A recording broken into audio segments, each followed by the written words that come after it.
আমরা প্রশাসনকে বারবার বলেছি, আবারও বলবো যে এই বালি মাঝখান থেকে ব্যারিকেড করে যে নদীর জলটাকে বাঁকুড়ার দিকে ঠেলে দেওয়া হচ্ছে আর আসানসোলের লোকেরা, পশ্চিম বর্ধমানের লোকেরা জল পাচ্ছে না, এটা কিন্তু চলবে না। विधायक अग्निमित्रा पॉल का ममता सरकार पर तीखा हमला। माफियाओं ने दामोदर की धारा मोड़ी, प्रशासन की जेब में जा रही बालू की काली कमाई। विशेष संवाददाता, आपका शहर स्थान। दामोदर नदी में बढ़ते जल संकट और अवैध बालू खनन को लेकर भाजपा विधायक अग्निमित्रा पॉल ने राज्य सरकार और स्थानीय प्रशासन के खिलाफ मोर्चा खोल दिया है। विधायक ने गंभीर आरोप लगाते हुए कहा कि काला झरिया और बल्लभपुर मेजिया घाट इलाके में बालू माफियाओं का नंगा नाच चल रहा है, जिसके कारण न केवल पर्यावरण तबाह हो रहा है बल्कि क्षेत्र की जनता बूंद बूंद पानी को तरस रही है।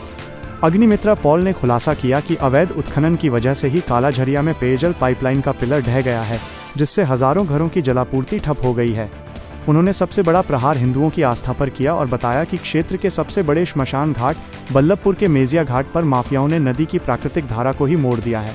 इसके चलते दाह संस्कार के बाद शोकाकुल परिवार अपनों की अस्थियां पवित्र धारा के बजाय गंदे गड्ढों में विसर्जित करने को मजबूर हैं, जो सनातन धर्म की मान्यताओं का घोर अपमान है।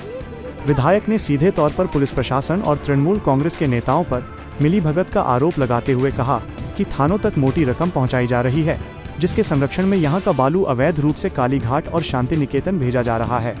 उन्होंने सवाल किया कि क्या पुलिस के बड़े अधिकारियों को ये तांडव दिखाई नहीं दे रहा।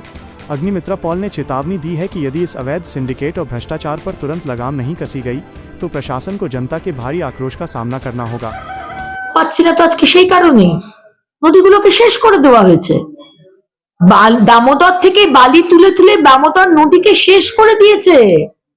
আমাদের দামোদর, যে দামোদরকে দেখে আমরা বড় হয়েছি, আপনি এই সময় দামোদরে যান, সেখানে দেখবেন বালিটাকে তুলে এমন নদীর মাঝখানে একটা ব্যারিকেড করে দিয়েছে যে জলটা বাঁকুড়ার দিকে চলে গেছে, আমাদের দিকে কোনো জল নেই। তাহলে আজকে বালি মাফিয়ারা যারা মেশিন নামিয়ে নদীর মাঝখানে বালি চুরি করছে, আসানসোলের সিপি সাহেব আপনি জানেন না? আপনার যে এতগুলো থানা রয়েছে তাই আইসিরা জানে না? সব জানে। এই যে কদিন আগে কিরণ খান, চিন্ময় মণ্ডলকে ইডি অ্যারেস্ট করলো বালি চুরি করার জন্য। 18টা থানা দিয়ে তাদের গাড়ি যেত, 18টা থানা। তো থানা লোকরা জানতো না প্রতিটা থানাতে গুরুদক্ষিণা দেওয়া হয় লাখ লাখ টাকা। সেই কারণেই অবাধে বালি চুরিও চলছে। কালীঘাটে যাচ্ছে, কালীঘাটে কার কাছে যাচ্ছে সবাই বাংলার মানুষ জানে। ক্যামাক স্ট্রিট, শান্তিনিকেতন বলে কোনো জায়গা আছে, সেখানেও যাচ্ছে। কার কাছে যাচ্ছে সেটাও বাংলার মানুষ জানে। এই সরকার না গেলে বাংলাকেও বাঁচাতে পারবেন না, আর আগামী প্রজন্মের জন্য এই পরিবেশকেও বাঁচাতে পারবেন না। এটা আমি জানি না কে কে মেনেন, কার কোম্পানি, আমি বিষয়ে জানি না। নদীর মাঝখান থেকে ব্যারিকেড করে এমব্যাঙ্কমেন্ট বানিয়ে বালি তোলা তো এটা অ্যালাউড নয়। কে মিনারেলস আমি জানি না উনি টেন্ডার করে পারমিশন পেয়েছেন কি, কিন্তু যদি পারমিশন পেয়েও থাকেন লিগালি, উনি যেভাবে এই কোম্পানি যেভাবে বালি তুলে পাচার করছে, যেভাবে নদীর মাঝখানে বালির ব্যারিকেড করে বাঁকুড়ার দিকে বালি সাপ্লাই করা হচ্ছে, জলটা পুরো ওইদিকে চলে যাচ্ছে। আজকে বল্লভপুরের যে শ্মশান ঘাট রয়েছে, আজকে সনাতনী হিন্দু ধর্মে শ্মশানের পরে কিছু কাজ থাকে যেটা শুধু নদীতেই হয়, জলে হয়। সেই জল নেই ওখানে, সেই সমস্ত জল ওদিকে চলে গেছে। নদী দিক বদলে নিয়েছে। দিক বদলেছে কিভাবে? মানুষ দিক বদলে দিয়েছে। বালি চুরি করে করে নদীর মাঝখানে পাঁচিল বানিয়ে দিয়েছে, বালির পাঁচিল, যেখানে জল আর এই পাশে আসছে না।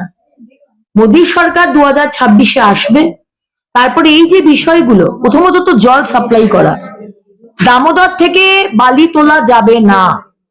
আমরা বালি, কয়লা, পাথর এগুলো আমরা চুরি করতে দেব না আপনাদের। আপনারা অপেক্ষা করুন।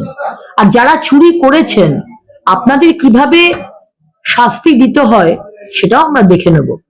কিন্তু এই 2 মাস যে বাকি রয়েছে, আমরা প্রশাসনকে বারবার বলেছি, আবারও বলবো যে এই বালি মাঝখান থেকে ব্যারিকেড করে যে নদীর জলটাকে বাঁকুড়ার দিকে ঠেলে দেওয়া হচ্ছে, আর আসানসোলের লোকেরা, পশ্চিম বর্ধমানের লোকেরা জল পাচ্ছে না, এটা কিন্তু চলবে না।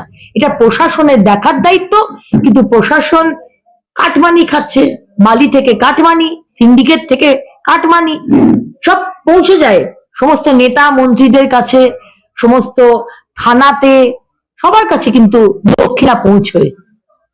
আজকে এই সরকার থাকলে বাংলা শেষ হয়ে যাবে। हमारे चैनल को लाइक शेयर सब्सक्राइब करना ना भूलें और बेल आइकन को दबाना ना भूलें और देखते रहें पूर्वी खबर। पूर्वी खबर, नजर सब पर।